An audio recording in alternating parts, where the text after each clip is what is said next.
I'm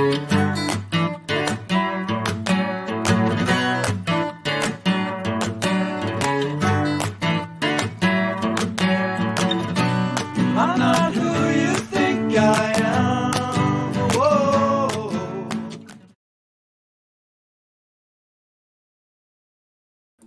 Hey, so I want to talk about my understanding of Theodicy, which is limited in theology. I don't always say the right words.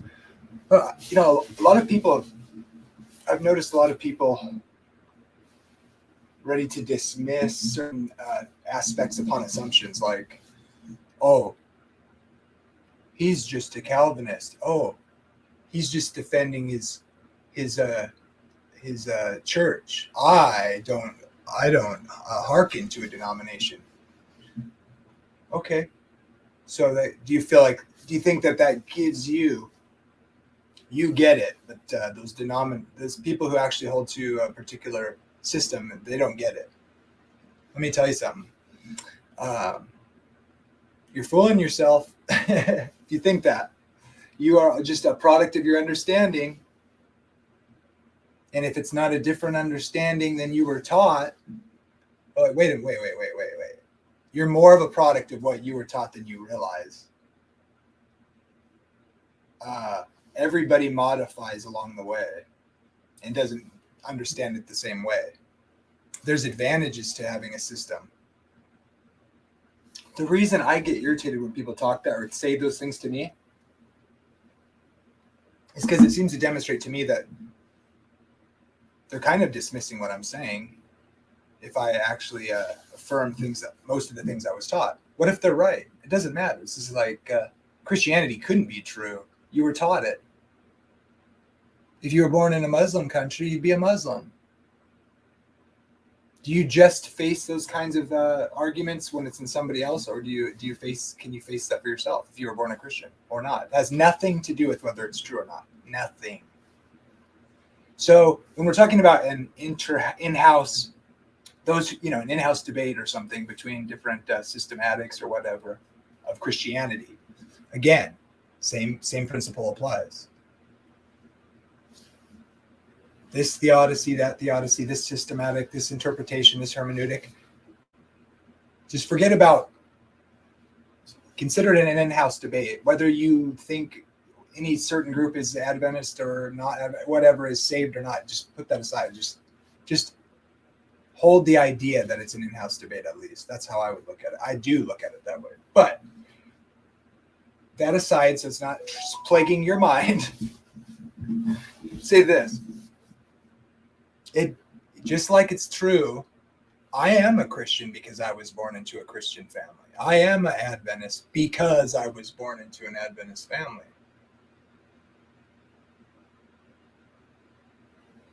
When atheists say that, like you were born in a Christian country, that's why you're Christian. If you had been born, that's probably true. You know what? Doesn't matter. It's totally fine. Has nothing to do with that. Statement has nothing to do with what's true or not, and the same goes within in the in-house debates. Doesn't matter. Someone's going to find themselves born into a more correct understanding than other people. That's just statistics. I don't care if somebody has it, no one has it all right or whatever. Someone's going to have more things right if we disagree and Christianity is true. So that aside, if you are thinking you can dismiss somebody based on whether they were born or what they believe, this or that, I mean, you may be able to dismiss somebody because they can't argue for their position or make any kind of intellectual case for it. And that may be true about me. That's fine. But it's not because I was born into it, therefore I'm wrong. What a horrible thing. Imagine you taught your children, say you were able to break free of your what you were taught. God forbid what you were taught was right, and you do that, and you leave the truth, or something that's more true for something that's less true. Let's say either one, it doesn't matter. We're talking concepts here, but so imagine you, sir, you've climbed out of the pit and been a total free person to find the truth. It's funny, actually, think about it. You freely were able to crawl out of your determined box that you were born into. And you break free and you figure out the truth. God determined you, or you freely found it by being honest and just. And I don't have a problem with that. I think people could. I think that is possible, to humble yourself and learn to find out truths. But say you did that, and then you were teaching, and a lot of people were drawn to it because, after all, it's true. And you get a little group around you that listens to you and is blessed by it. And your little group grows and grows and grows because it makes sense, at least for your time and place. And let's say it is totally true. Let's say it's the full truth, God's full truth. You might get so big that you feel like you have to start a church because you'd hate to have the disadvantages of not having the tax incentives, etc., whatever the advantages are, the problems of having people have personal ownership within a church organization, and what happens when things go south between people when you don't have an actual organization organized, officially. And so you kind of feel like you had to do that because the thing you're teaching is true and people caught on to it, right? Let's say you do that, then you have kids and you teach them that truth. And then they're growing up and they're sharing that truth with people who have a version of that truth that they feel is not quite correct, or that they have a better way of explaining it, the way they've seen it, the way their parents taught them. And some guy comes around and says, "You just believe what you were taught," and dismisses them. Do they have to find a new truth in order for it to be true? How would God ever pass along better truth, or how would people receive truth? You got to look inward. Maybe not. Maybe we're still groping for more truth in the Christian church. As far as I can tell, the one I was born into is the only one that makes sense. I'm just being honest with you. And I've put in the time. I've learned what other people say. And that's why I get so offended on the ways people attack my church. It does have the end time message. I believe that. I believe I can poke holes in the other ones. I'm not saying you have to become an Adventist to be saved. It just makes more sense. And I have agonized over it. And I have listened to the critics and the things that they say. And, everybody has a different experiences in different churches. And I've always acknowledged there's issues in the Adventist church. And people can get off the rails on certain aspects of salvation and how that works. But I know this. God is not responsible for sin. You are. Satan is. So, look, I think great people can be great Christians as Calvinists, but it muddies the water. God is sovereign. That's really important. And I appreciate that about Calvinists. But it gets messy and dicey when you start thinking God is going to be glorified in the damnation of people forever. No, he's going to be glorified for the destruction of evil and his love being extended to those people and them rejecting it and him having to destroy them because they chose that direction and they didn't have to. No, I'm not going to worship God when he's torturing people forever and he's demonstrating whatever quality you think that's good about God. I will not worship that unless God can explain it to me, why he's doing that, why it's necessary. If it's necessary, of course I'll listen. I don't see how it is. My God says, "Come, let us reason together." My God's morality doesn't change, because if it did, he wouldn't be worthy of worship. If moral realism and objective moral values is a reason to believe in God, that has to be the case. Is your God that way? Or does he change? Does he have attributes that change from one dispensation to the other? Does your God make it okay Does his character, does he die for his character to be washed away so that sinners can go to heaven? Or does he die so sinners can go to heaven because his moral character is unchanging and unshakable? I'm going to go with the latter. I'm going to go with God destroys evil. A strong sovereign God that makes provision for every human being if they would just come, whose moral being is unchangeable and upholds the only argument for God for moral realism or moral objectivity,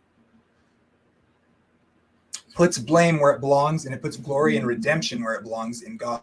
A loving God who's made promises that only you could make if you were a God of love that couldn't change, and has made promises to destroy evil. An enemy has done this, is what Jesus said. Don't ever confuse. God is the maker and source of all, but his holiness and his love are the only attributes needed to actually come to a philosophical conclusion on the matter.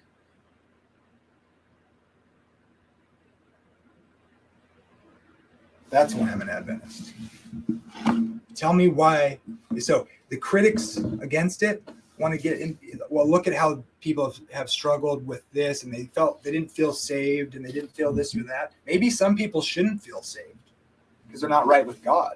Now, I agree. That's a problem. People should know that they can feel like they have a relationship with God and they can feel secure. That's an issue. You know what else is an issue? Pretending God, saying things where you might as well just say you're a universalist, or you're besmirching God's character if you don't, by your understanding of grace, the law, the role of the law and grace and the atonement. Most of the non-Calvinists that nitpick at Adventists do not have a coherent picture of the atonement and what's going on in the Theodicy. And there's aspects, even though Adventists are not Calvinistic, they certainly understand the law similarly because it's a Protestant view. It's the only one that makes sense. Listen to Vodi Bakum on it. I would totally endorse that. His arguments, we use the same ones. We are who we are because God is who he is. I just don't think I think Calvinists go too far with the determinism thing. God doesn't make you sin. He allows sin. That's as far as I'm willing to go with it. I will give up the same kind of classical foreknowledge before I say God determined it in like a strong sense. God determined to let you have a free choice. We got that choice, and we chose, and we didn't have to choose evil, and we did. And because God is who he is, he's redeeming those who humble themselves by faith in him. If anything you believe obscures that, you are wrong. It's my opinion. So that's why I'm an Adventist. If you can tell me why that theodicy is wrong and give me a better explanation about the law and sin and God's character and why there's evil and the problem of evil, I'd love to hear it. But I don't. That's where you should go. Show me a better answer. I think God is merciful and sovereign and a redeemer rather than a determiner, which muddies the water. It makes no sense. We can reason with God. That's okay. He says we can. If your picture of God doesn't make sense, I think you should read Ellen White's writings on the Great Controversy. Why? Because if you can put all the slander and nonsense apart, and you put the Bible first, I mean those of you who really actually care about what the Bible's teaching, not just a little piece of paper you wave around saying, "Oh yeah, I believe that." So many people say that, and I realize they don't really care about that. I am an Adventist and believe Ellen White's writings because the Bible teaches it. As far as I can tell, it's the better version of it. So yes, I affirm Ellen White, but because she teaches what the Bible does, and your church doesn't do as good of a job. Again, you don't have to read her writings. I don't really care. You don't even have to become a Seventh-day Adventist to go to heaven. God has people in every church. I'm just saying the understanding is so, it makes sense. And many churches have a similar belief. I'm not trying to just promote the SDA church, but I'm glad I was born into it. I feel lucky to have received the Theodicy and salvation and understanding of justification by faith, and the stance on, I don't follow the health law very good, and that's another thing I want to speak to. People are like bombarding that they're wanting to like say, tell me what my church teaches rather than asking there, and they don't really look at what's being taught. They want to look at writings and take it, put it in their own context to show it, or talk about their personal experience in the church, which may have been bad, and that's too bad because I know that happens. But the question is, what's the big heresy? Do you think you're saved because you said the Trinity right out loud to somebody else, or do you think what God's really trying to do is change people? The problem God's trying to fix isn't people going to hell. The problems God's trying to fix is the people not being fit for eternal life. Because he wants a bride for his son that can live forever with him. He's not saving us from himself. He's saving us from ourselves. Any Christian that wants to complain about the idea that you have to be saved, you're being transformed into the image of the Son, I'm really worried you don't know Jesus. That you don't understand the issue in the world and the implications of what that means if you weren't needing to be transformed. Now there's nuance there, and you aren't saved by being transformed, but the saved are transformed. That looks different for everybody, but that's my little spiel. I would really appreciate it if you wish to contend with my beliefs, which I think are reasonable. I'm trying to explain why I think I'm justified in them.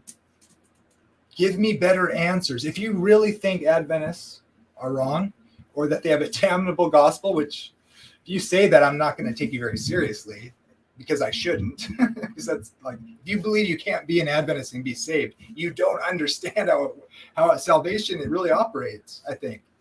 But I might entertain you if you're nice, or if you're genuine. I think Christians invented being triggered, by the way. It wasn't the liberals. You Christians don't even realize how triggered you get. But yeah, if you want to challenge that, give me a better theodicy.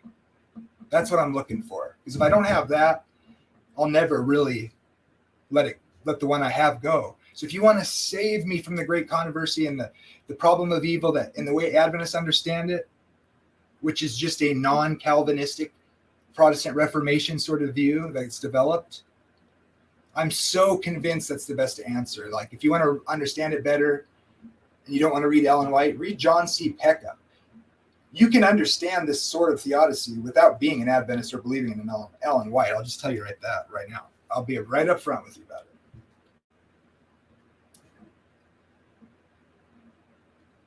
Show me a better theodicy. You can't, because there isn't one, because this is the right the great controversy kind of picture is reality. If you think that's wrong, show me. Don't come at me with your stupid courts of Ellen White. Show me a better theodicy. Show me where you can refute doctrines that I hold to. Because if you're going to come at me and say I should leave the Adventist Church and start believing in eternal conscious torment, that's never going to happen.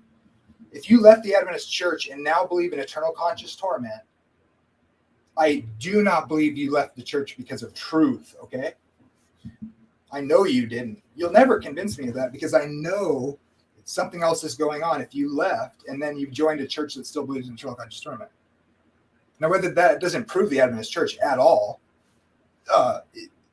or that doesn't totally necessarily dismiss reasons that you had to leave, which may or may not be legitimate. I don't know your experience. I wouldn't dare try to say you didn't have any legitimate reason to leave the fellowship. But as far as if you stopped believing those truths about God from Scripture, I suspect you didn't know very well, and you're somewhat going by your emotions and your experience rather than what is true or not, which plays an integral role in one's experience as a Christian.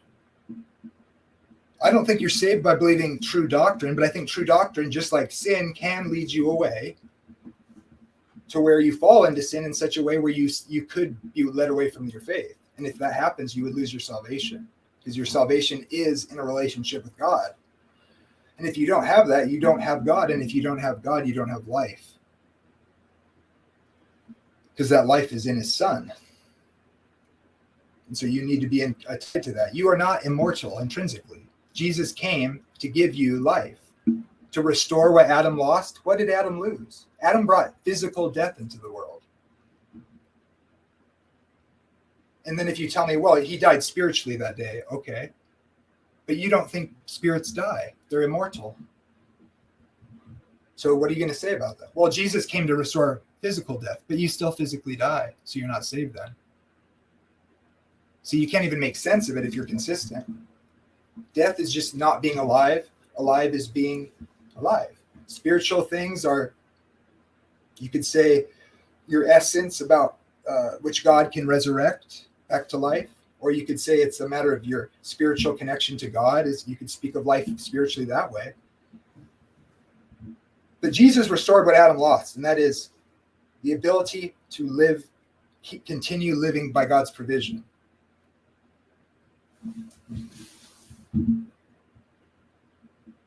Because what we lost in the garden was continual living, physical living, and in a sense, spiritual life.